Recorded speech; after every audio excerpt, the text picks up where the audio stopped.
کہ آپ اپنے سٹاف کے لیے جو 4 بندوں کا کام کر رہا ہے ان کو سزائیں تو ملی ہیں، ان کی ٹرانسفرز بھی ہوئی ہیں، ان کو دھمکیاں بھی ملی ہیں، اس کے باوجود وہ کارکردگی کا مظاہرہ کیا ہے جس پر حکومت فخر کر رہی ہے، لیکن ابھی تک کسی قسم کا انسینٹیو نہیں ہے، کوئی مہنگائی الاؤنس ان کی طرف سے اعلان نہیں کیا گیا، یہ ان کا بنیادی حق ہے۔ یونین اس سلسلے میں کیا کر رہی ہے؟ السلام علیکم ناظرین، حسب سابق حسب معمول آغاز کی آواز میں کیمرہ مین کبیر علی کے ساتھ ساجد کاظمی حاضر خدمت ہے۔ آج ہم پھر آپ کی نمائندگی کے لیے ملک پاکستان کے محروم، مظلوم، بے انصافی کا شکار عوام الناس کی نمائندگی کے لیے حاضر ہیں، اور اس معتبر شخصیت کے پاس موجود ہیں جو ان کی نمائندگی کے لیے ایک خاصہ رکھتے ہیں کہ آپ صرف پاکستان میں نہیں پوری دنیا میں محنت کشوں کے نمائندے ہیں۔ ہم ان سے آج خاص طور پر محکمہ وابڈا کے متعلق پوچھیں گے کہ خورشید صاحب یہ بتائیں کہ جو منتخب مستقل حکومتیں تھیں وہ آج تک 30-35 سال سے نجکاری کرتی رہیں اور نجکاری کا طوق لٹکائے رکھا انہوں نے۔ آج نگران حکومت نے یہ فیصلہ کیا ہے کہ نجکاری نہیں کی جائے گی، اور اگر پرائیویٹ سی او ہیں تو فارغ کر دیے جائیں گے، اور آئندہ کوئی پرائیویٹ سی او نہیں آئے گا۔ یہ نگران حکومت کا بہت بڑا فیصلہ ہے جو ہر کس و ناقص کی سمجھ سے بالا تر ہے۔ ہم قائد مزدور، قائد محنت کشاں خورشید احمد سے پوچھیں گے کہ اس کا پس منظر کیا ہے اور کیا اسٹریٹجی ہے۔ عام یہ بھی خبر ہے کہ مقتدر حلقوں میں سے حسب سابق اس محکمے کی بہتری کے لیے نگران حکومت کا فیصلہ ہے کہ یہاں پر افواج پاکستان کے اعلیٰ افسران کی خدمات حاصل کی جائیں تاکہ اس محکمے کی بہتری کے لیے بڑے سخت فیصلے کیے جا سکیں۔ جناب خورشید احمد۔ دیکھیے، یہ قائد بانی پاکستان نے ارشاد فرمایا تھا کہ جو بنیادی ضروریات کی چیزیں ہیں وہ اسٹیٹ چلائے گی، اسٹیٹ کے تحت ہوں گے، اور وہاں نجکاری نہیں ہوگی۔ اسٹیٹ کی ذمہ داری ہے کہ لوگوں کو بنیادی ضروریات، بجلی، پانی اور یہ سہولتیں مہیا کریں، جبکہ پرائیویٹ جو ہوتا ہے نظام وہ پروفٹ کے لیے کیا جاتا ہے۔ اگر پروفٹ کے لیے کیا جاتا نظام تو آج سارے پاکستان میں بجلی وابڈا نہ قائم کرتا، یہ صرف اس جگہ رہتی جہاں منافع ہوتا ہے۔ اور آپ کو پتہ ہونا چاہیے، ملتان میں پرائیویٹ کمپنی تھی تو شہریوں نے اس وقت مطالبہ کیا کہ یہ وابڈا کے حوالے کر دو، یہ شہر میں نہیں بجلی کنیکشن دیتے جب تک ان کو یہ نہ پتہ ہو کہ اس میں فائدہ ہے۔ تو پھر وابڈا کے پاس کیا، آج نہ صرف ملتان میں بلکہ رحیم یار خان سے لے کے ساہیوال تک تمام شہروں میں بجلی اور علاقے میں جو ہے بجلی مہیا ہو گئی ہے۔ اسی طرح آپ اگر دیکھیں، یہ ہسٹری ہے کہ راولپنڈی پرائیویٹ کمپنی ہوتی تھی، وہ شہر میں وہاں بجلی نہیں دیتی تھی جہاں نقصان ہو، تو شہریوں نے مطالبہ کیا کہ وابڈا کے حوالے کریں۔ آج تمام پہاڑوں، جنگلوں اور شہروں میں بجلی مہیا ہو گئی ہے، چونکہ یہ پبلک انٹرسٹ کے لیے۔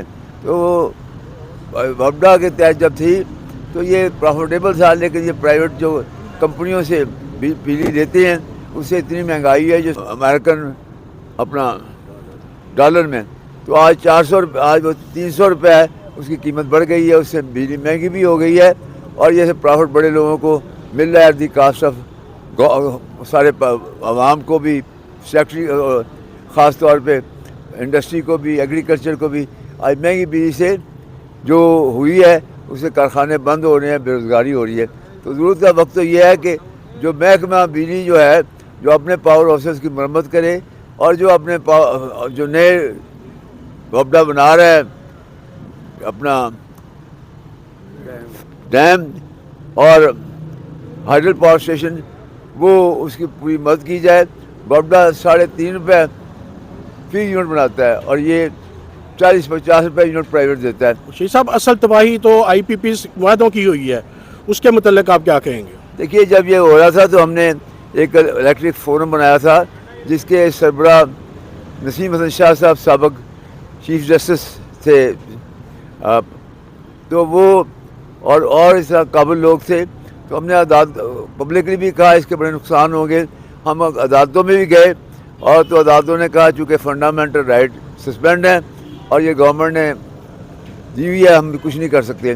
تو آج یہ ساری قوم کو بھگتنا پڑا ہے. تو یہ ان کی یہ کوشش ہے کہ ان مشکل حالات میں ہم اس ادارے کی بہتری کرتے رہیں, جس سے نچکائی نہ ہو, عوام کی خدمت ہوتی رہے.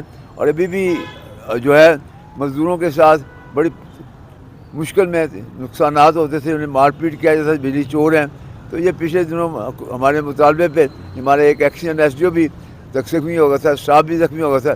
تو ہم نے اجتماع کیا, حکومت سے مطالبہ کیا کہ ہمیں تحفظ دیا جائے جیسے وبڈا کے وقت تھا. تو اب گورنمنٹ نے کچھ تحفظ دیا ہے, تو ہم نے ریکوری بھی کی ہے اور لائن لاسز کو کم بھی کیا ہے جہاں ریکوری ہو رہی.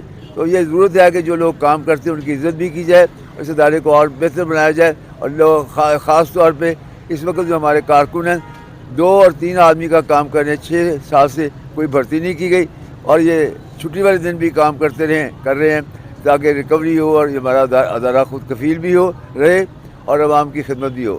تو شیخ صاحب ڈیلی ویجز کو 3 ماہ بعد تنخواہ لیٹ تنخواہ مل رہی ہے. کچھ کی شادیاں ہونے والی ہیں اور کچھ کی ہو گئی ہیں, دونوں صورتوں میں وہ پریشان ہیں. اب میرے چینل کی وساطت سے ہم آپ سے یہ سوال کرتے ہیں کہ آپ اپنے سٹاف کے لیے جو 4 بندوں کا کام کر رہا ہے, ان کو سزائیں تو ملی ہیں, ان کی ٹرانسفرز بھی ہوئی ہیں, ان کو دھمکیاں بھی ملی ہیں, اس کے باوجود وہ کارکردگی کا مظاہرہ کیا ہے جس پر حکومت فخر کر رہی ہے. لیکن ابھی تک کسی قسم کا انسینٹیو نہیں ہے, کوئی مہنگائی الاؤنس ان کی طرف سے اعلان نہیں کیا گیا. یہ ان کا بنیادی حق ہے. یونین اس سلسلے میں کیا کر رہی ہے؟ دیکھیے, یہ جو تنخواہیں بڑھی ہیں ڈیلی لیبر کی, یہ 1 جولائی سے بڑھی ہیں, اور اس کے ہمیں جو ہے کہہ کے آرڈر جاری کروائے ہیں, اور تقریباً تمام جگہ ادائیگی ہوگی ہے, پچھلے دنوں کی بھی, پچھلے مہینوں کی بھی, اور جہاں کی کمیاں ہمیں بتایا گیا تو ہم اس کے عمل کروا رہے ہیں. جہاں تک باقی مطالبات کا مطلب ہے, یوں اس باوجود اسے کوشش کری ہے. پچھلے سال ہم نے 3 مرتبہ تنخواہ اضافہ 35% کروایا ہے, اور منافع تو نہیں ہوتا کمپنی کو, تو ہم نے پرفارمنس اناؤنس منظور کروایا ہے. اور ہم مزید کوشش کر رہے ہیں کہ ہمارے اس مہنگائی میں مزید مزدوروں کے ترقی بھی ہو اور ان کے جو حالات ہیں اور بہتر ہوں. دعا کریں اللہ تعالیٰ ہماری جدوجہد کو کامیاب. آپ اور آپ کی یونین اس بات کی مبارکباد کی مستحق ہے کہ آپ نے ایک لمبی جدوجہد کی, 35 سال تقریباً نجکاری سے محکمے کو بچائے رکھا. آج پہلی دفعہ یہ آواز سنی گئی ہے کہ حکومت نجکاری سے اس نے اپنا وہ جو پروگرام تھا وہ ختم کر دیا ہے. تو آپ اس سلسلے میں کیا فیل کرتے ہیں کہ یہ یونین کی کتنی بڑی اچیومنٹ ہے؟ دیکھیے, یہ بڑے صحیح عوام کے مفاد میں یہ نجکاری نہ ہو, لیکن یہ بھی ضروری ہے کہ اس محکمے کو بہتر طور پہ چلانے کے لیے جو ہمارے کارکن اپنی جانوں پہ کھیل کام کرتے ہیں, بجلی چوری روکنا, ریکوری کے لیے ان کا تحفظ بھی ہو اور ان کی عزت بھی ہو. ہم حکومت کو کہہ رہے ہیں جو ہمارے ساتھی اپنی جانیں قربان کر کرتے ہیں ان کی عزت آبرو ہو, اور وہ یہ بڑا مشکل کام کرتے ہیں. عزت اچھے کام کی ہوگی, ادارہ بھی ترقی کرے گا اور مزدوروں کی حوصلہ افزائی بھی ہوگی. جی ناظرین, دیر آئے درست آئے. وہ مقتدر حضرات جنہوں نے یہ فیصلہ کیا ہے کہ محکمہ وابڈا کی نجکاری نہیں ہوگی, یہ آل پاکستان وابڈا ہائیڈرو الیکٹرک ورکرز یونین کے تمام ورکرز, نمائندگان اور قیادت, خصوصاً بزرگ رہنما خورشید احمد, اس بات کے مبارکباد کے مستحق ہیں کہ انہوں نے طویل جدوجہد کے بعد یہ آج بات سننے کو ملی کہ نجکاری نہیں ہوگی. اس کی بہتری کے لیے اصلاحات متعارف کرائی جائیں گی. آغاز کی آواز میں ساجد کاظمی کو اجازت دیجیے. اللہ حافظ.